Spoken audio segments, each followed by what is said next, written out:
Hello and welcome to a quick tutorial on carefully spawning enemies in a game. Now this is going to be for a 2D game that we're going to rely heavily on using tile maps with. So the idea is that we want to be able to spawn items and we don't want them to be in certain areas, or perhaps we do want them to be in certain areas. And how would we do that? How do we make sure that, like in this case, I want to spawn 25 bowling balls, but I don't want them to appear outside of the area here. Now, I think I have a breakpoint set, which is why that stopped. So let's turn that breakpoint off and say continue. And we'll wind up with 25 bowling balls. And you notice they are not on top of the character, and they are all within the world. And what else? Let's see. They are not along the roadway here, right? So there's certain spots that they just aren't. They are allowed to collide with all sorts of other things, but certain things they just can't. Now, I like to use tile maps with this because, well, I like to use tile maps in a game like this anyway. It would be different, but some of the same concepts, all of the same concepts would really potentially apply. Even if you weren't using tile maps, you would just use these things in slightly different ways. But let's talk about the tile map version of it. So the key concept in here is using something, it's very akin, we've talked about circle casting or casting objects, casting colliders into a game or into a world. So you can figure out, okay, what things would this thing collide with? Now, in this case, I'm not going to use really a cast or a collision. I'm going to use something just called an overlap. So I'm going to put a circle into the scene and I'm going to look for overlap. It uses the same colliders, it uses a lot of the same things, but we just call it circle overlap. And actually, if you even look at the code, you can see here's this bit of code called overlap circle. So what is it doing? Well, it actually is just checking to see the circle I'm going to put into a scene at position with a certain radius. Does it happen to overlap any of the colliders that I specify, any kind of 2D collider at all? And the way I tell it which colliders that I'm interested in is that I use the layer mask, right? The physics layer mask lets us see, okay, what is allowed to collide with what. So I happen to be using a special layer mask in this called no spawn. So the no spawn layer mask is basically saying, okay, you are not allowed to spawn on anything that has this particular collider on it, right? So I have a tile map that has a collider on it that is on the layer called no spawn. Now, one other technique I use along with the tile maps here is I say, okay, well, what is the extent of the world? How big of an area am I allowed to actually spawn things as well? So the way I use that is I actually look for another tile map. In this case, it's not the no spawn tile map, but another tile map that really defines the size of the world, right? So the main background, the biggest part of the world that I'm interested in. And I look at that tile map, I'm passing it in here. I have tmap, which is the tile map that I'm interested in. So I pass that in and I look at the extents of that, or the boundaries of that tile map, to get a minimum and a maximum. And that gives me my minimum x and y and my maximum x and y. But you'll notice, if you're being observant, there's a special thing in here called compress bounds, right? And this means that we want to recompress the tile map to only include existing tiles, right? At certain times when you edit tile maps, you can wind up with tile maps that wind up being bigger, even though they don't have tile maps existing at those extents. All right, so let's take a look at how I set that up in Unity here. So there's two main tile maps that we're interested in. I'm going to turn off objects, and I'm even going to turn off roadway here, right? So if we look at the world, we have this sort of main tile map here of the grass, right? And I'm not going to cover how to set up tile maps too much, but I have a tile map here. I can open a tile palette, and I can draw tiles in there, right? So say I were to actually draw, in this case, I'll do some more grass around the edges here.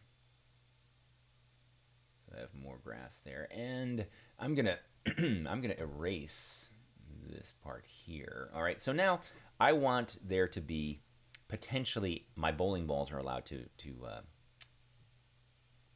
appear anywhere on the grass initially.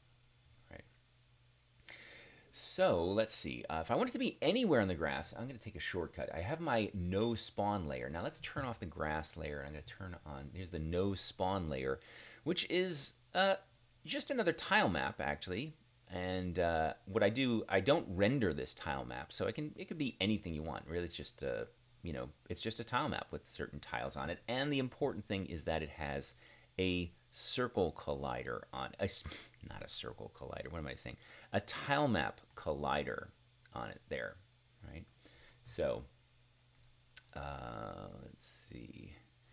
Let's see some gizmos here. Okay, that's better. Now we can see where all the colliders for that particular circle, where all the colliders are for that particular tile map. And those are going to be the places that we are not allowed to spawn.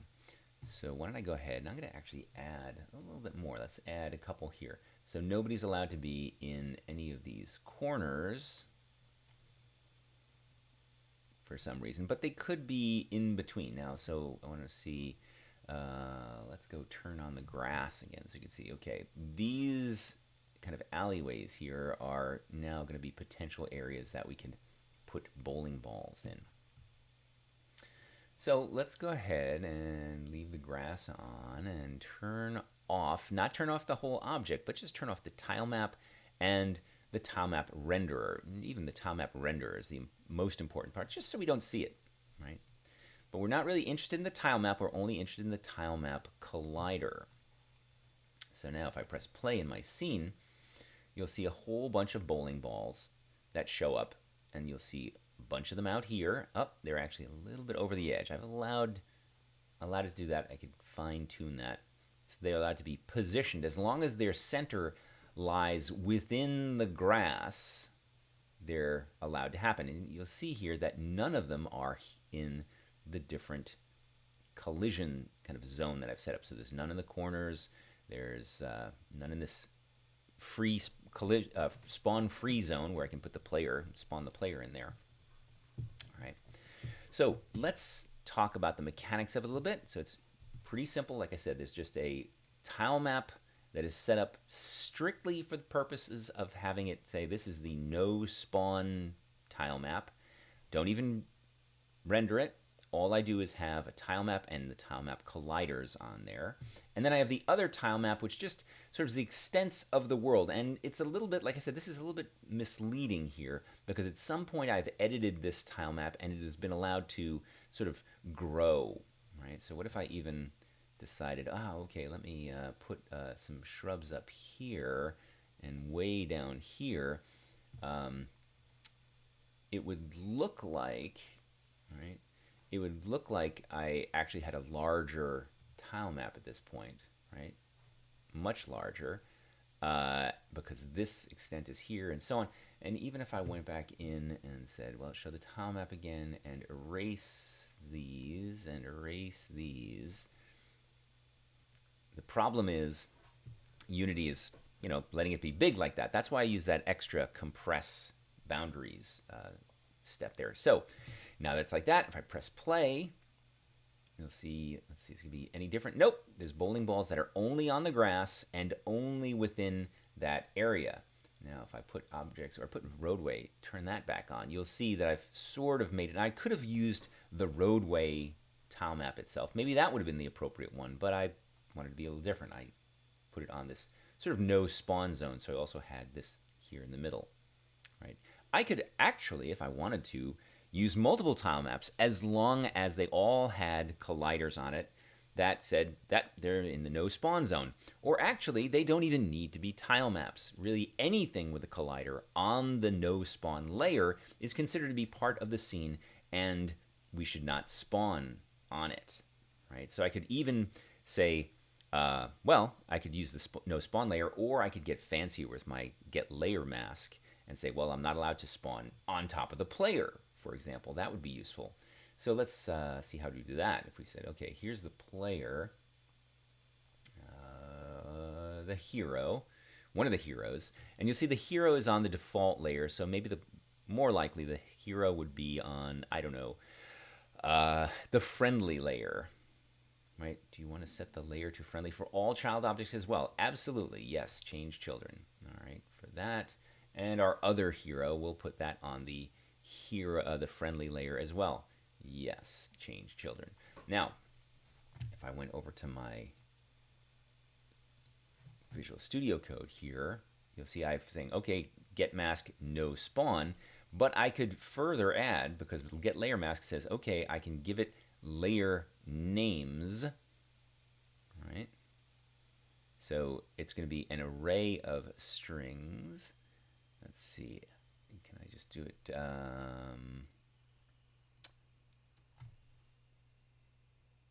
I could just say or, and there's, you know what? There's another way to do this, but this is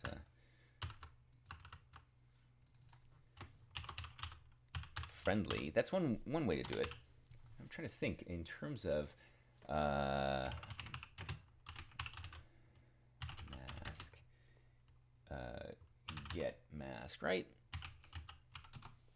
Suddenly it's saying, thinking to myself, okay, wait, it should be, yeah, you could just put, instead of saying it this way, that's one way of doing it. But another one is just say, okay, let's pass it some number of names here. You can just use a comma delimited sort of list here. So now anything that's on the no spawn or the friendly, you are not allowed to collide with, right? Kind of cool. All right, so how do I do this? Let's look at the code.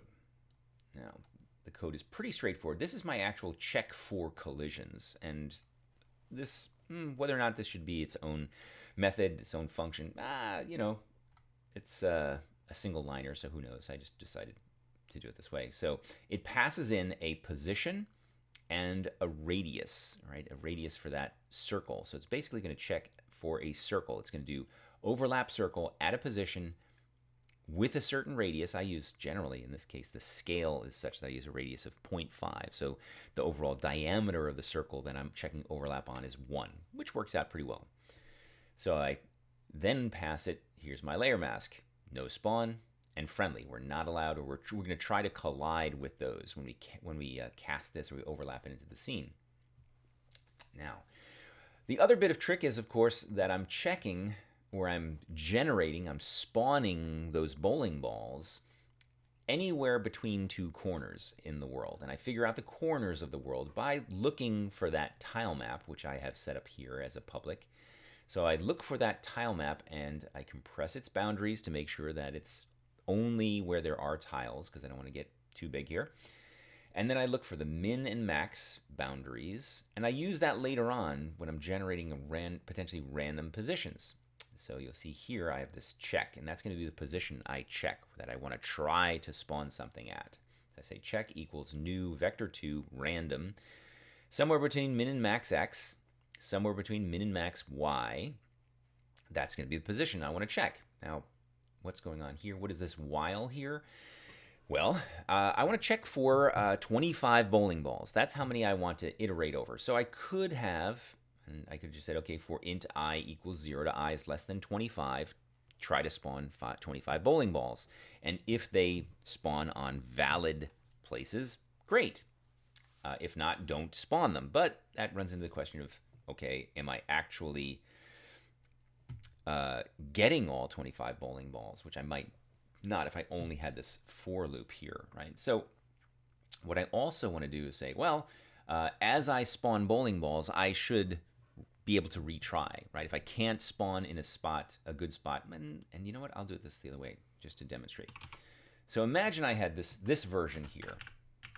I just said, okay, for I equals 0 to I is less than 25, try it that many times, right? But some of them are not going to be in valid locations. I generate this location, and maybe I should use J now, right?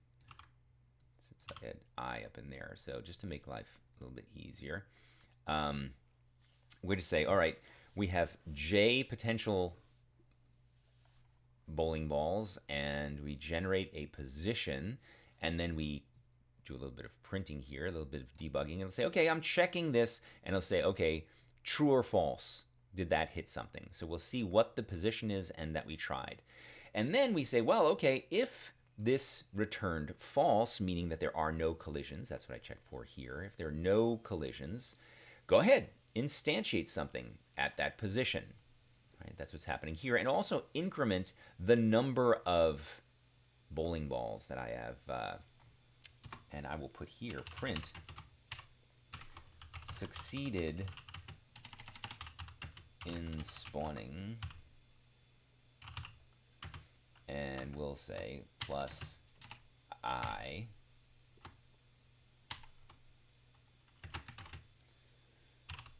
bowling balls.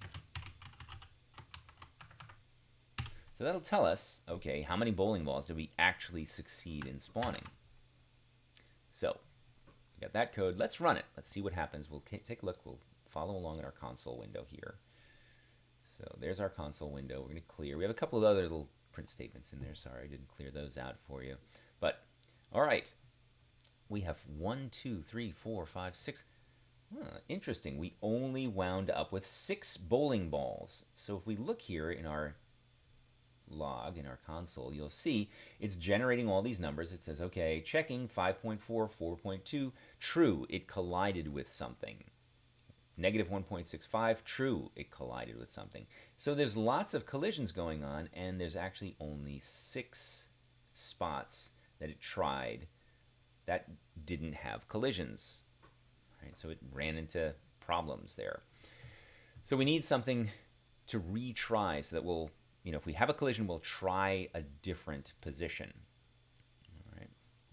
So that's where our give up comes in. I like to do this to not just retry continuously, because what if I get into some scenario where I populate something so heavily that I can't squeeze another bowling ball in there, or I can't put another enemy in there. I don't want it to get into some infinite loop where my code is just kind of like cranking away, trying desperately to fit stuff in some area that just won't fit it. Right? There's literally no more ways to squeeze objects into that area.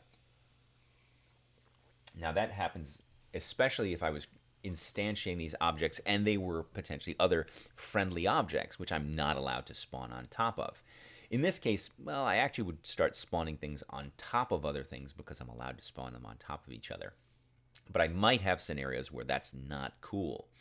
So let's build in a little bit of retrying, but sort of with a give up factor, with a timeout factor, with some kind of maximum number of attempts that you want to make. All right.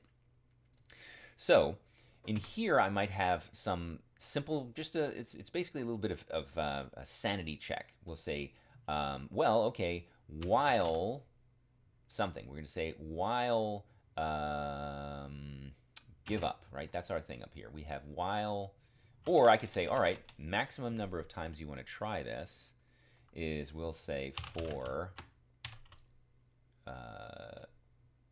I, or we'll use, we'll try to do this inner thing up to 25 times, right? If we try it 25 times, we should get 1, right? So we'll try to instantiate 25 items, and we'll let it retry 25 times. That sounds like a good thing. Okay, so we'll say for int k equals 0, k less than 25.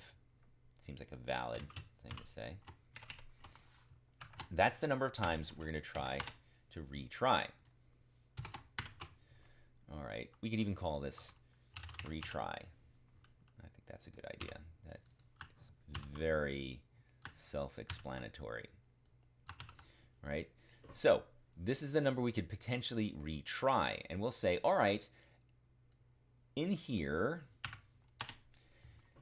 it will say, all right, try to instantiate, and it'll say, if there's no collision, go ahead and instantiate, and we want to say break, right? The break there is specifically so that we break out of this for loop, right? We don't want each one of these internal for loops to generate 25. We don't want 25 times 25. We just want to try this internal loop. We're going to retry it 25 times, hoping that one of those 25 gets us a valid location, right? So this is the number of times to retry for each bowling ball, and this is the total number of bowling balls we want to try. We want to actually attempt to get. So let's give that a whirl, shall we? And I'll go ahead and press play, and if all went well, we wind up with what looks like 25 bowling balls. All right, so if we look in our thing here, succeeded in spawning 0 bowling balls. Well, it says 0 because I didn't increment I, but if we just counted, if we looked, eyeballed it here, 1, 2, 3, 4, 6, 7, 8, 9, 10, 11, 12, 13, 14, 15, 16, 17, 18, 19, 20, 21, 22, 23, 24, 25. I think I counted that right. But anyway, the important part is that I have wound up with 25 bowling balls. You'll notice they are not on any of those bad areas. And obviously they're not on the player there because the player is, well, the player is inside that spawn-free zone anyway. But the player is also marked as a no spawn kind of area because of the friendly flag there. Okay, well, that's the basics of it. And I don't want to go on for too long. But that's how I do not spawn objects over on top of one another objects, and how I also find the extents of the world when I'm using tile maps. Good luck. Hopefully this comes in handy for creating your games.